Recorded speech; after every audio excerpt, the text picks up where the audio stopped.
नमस्कार, capital TV देख रहे हैं आप। मैं हूं आपके साथ पूजा। अगले साल यूपी, उत्तराखंड समेत 5 राज्यों में चुनाव होने वाले हैं। ऐसे में त्योहारी सीजन के बीच बीजेपी ने इन चुनाव को लेकर रणनीति बनानी शुरू कर दी है।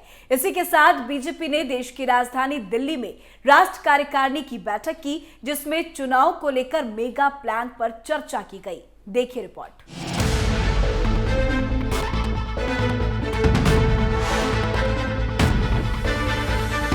अगले साल देश के कई राज्यों में चुनावी बहार आने वाली है। उत्तर प्रदेश, उत्तराखंड, पंजाब, गोवा और मणिपुर में अगले साल चुनावी त्योहार है। इसे लेकर राष्ट्रीय पार्टियां हों या क्षेत्रीय पार्टियां, राष्ट्रीय नेता हों या क्षेत्रीय नेता तैयारी में जुट चुके हैं। ना पता कब रणभेरी बज उठे और चुनावी मैदान में उतरना पड़े। इसे लेकर देश की सबसे बड़ी पार्टी बीजेपी ने रणनीति बनाना शुरू कर दिया है। इस रणनीति के पहले चरण में बीजेपी ने दिल्ली में राष्ट्रीय कार्यकारिणी की बैठक बुलाई, जिसमें राष्ट्रीय अध्यक्ष जेपी नड्डा, प्रधानमंत्री नरेंद्र मोदी, केंद्रीय गृह मंत्री अमित शाह, वरिष्ठ नेता लालकृष्ण आडवाणी, मुरली मनोहर जोशी समेत 124 बड़े नेता शामिल हुए। साथ ही कई अन्य नेता वर्चुअली इस बैठक में जुड़े। बैठक की शुरुआत दीप प्रज्वलित कर किया गया। बैठक में बीजेपी के राष्ट्रीय अध्यक्ष जेपी नड्डा ने कहा कि बीजेपी पश्चिम बंगाल में नया इतिहास रचेगी। इस दौरान बैठक में कैलाश विजयवर्गीय, अनुपम हाजरा, स्वप्न दास गुप्ता समेत कई ऐसे नेता मौजूद थे जिन्होंने विधानसभा चुनाव में अहम भूमिका निभाई थी। नड्डा ने कहा, मैं पश्चिम बंगाल के लोगों को भरोसा दिलाना चाहता हूं, हम आपके साथ हैं और राज्य में नया इतिहास रचेंगे। पार्टी अध्यक्ष जेपी नड्डा ने पूर्व अध्यक्ष अमित शाह की उस बात को दोहराया कि बीजेपी का सर्वश्रेष्ठ आना अभी बाकी है। केंद्रीय मंत्री धर्मेंद्र प्रधान ने पश्चिम बंगाल को लेकर वहां की सीएम ममता बनर्जी पर जमकर निशाना साधा। उन्होंने कहा कि वहां की सरकार बीजेपी कार्यकर्ताओं के साथ जैसा व्यवहार कर रही है वो अमानवीयता की हद है।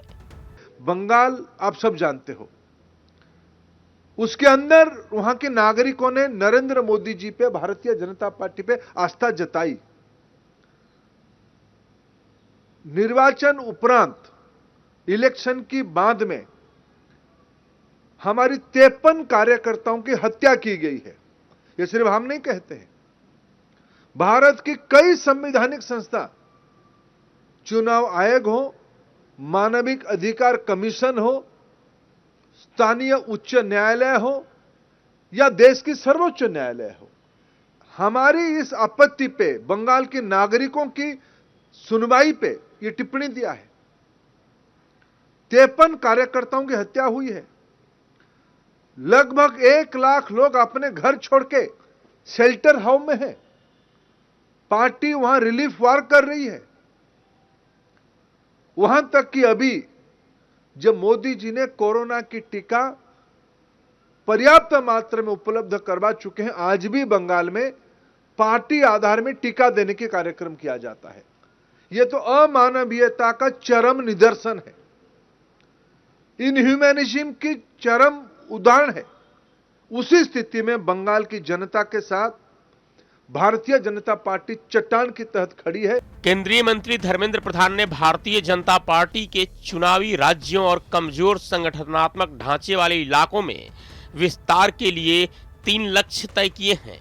पार्टी 25 दिसंबर तक देश भर के सभी 1,04,000 पोलिंग स्टेशन पर बूथ कमेटी का गठन करने का लक्ष्य बना चुकी है। 6 अप्रैल 2022 तक सभी राज्यों में पन्ना प्रमुख नियुक्त कर दिए जाएंगे।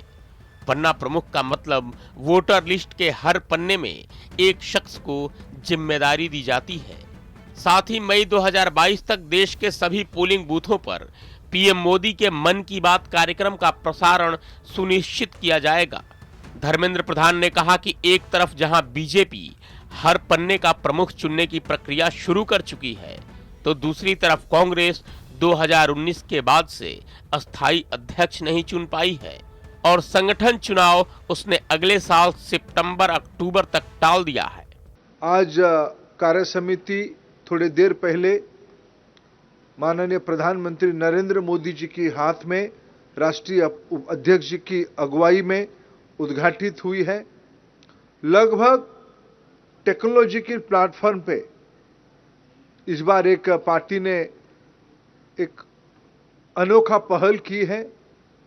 सारे पार्टिसिपेंट की डिजिटल रजिस्ट्रेशन हुई है। सबने, माननीय प्रधानमंत्री समेत बाकी सभी प्रतिनिधियों ने अपने डिजिटल हस्ताक्षर को करते हुए रजिस्ट्रेशन किए हैं। उस रजिस्ट्रेशन की एक क्यूमुलेटिव नंबर भी हम लोगों के सामने आई। लगभग 342 तक सदस्य सारे इकाइयों के साथ उपस्थित है। वहीं इस बैठक में बीजेपी ने साल 2024 चुनाव के लिए पीएम मोदी और यूपी चुनाव के लिए सीएम योगी पर भरोसा जताया है। बैठक में कहा गया कि पीएम मोदी और योगी के नेतृत्व में चुनाव लड़ा जाएगा। तो बीजेपी अब पूरी तरह से चुनावी मोड में आ चुकी है और इसके लिए अब कई स्तर पर जोरदार तैयारी शुरू कर दी गई है। एक बात तो साफ है कि अन्य पार्टियां जहां सोचना बंद करती है, बीजेपी वहां से सोचना शुरू करती है। अभी तक सभी पार्टियां सोशल मीडिया जैसे प्लेटफॉर्म पर उपयोग कर रही हैं, तो बीजेपी पन्ना प्रमुख तक पहुंच गई है। इस खबर में फिलहाल इतना ही। तमाम खबरों के लिए देखते रहिए कैपिटल टीवी। नमस्कार।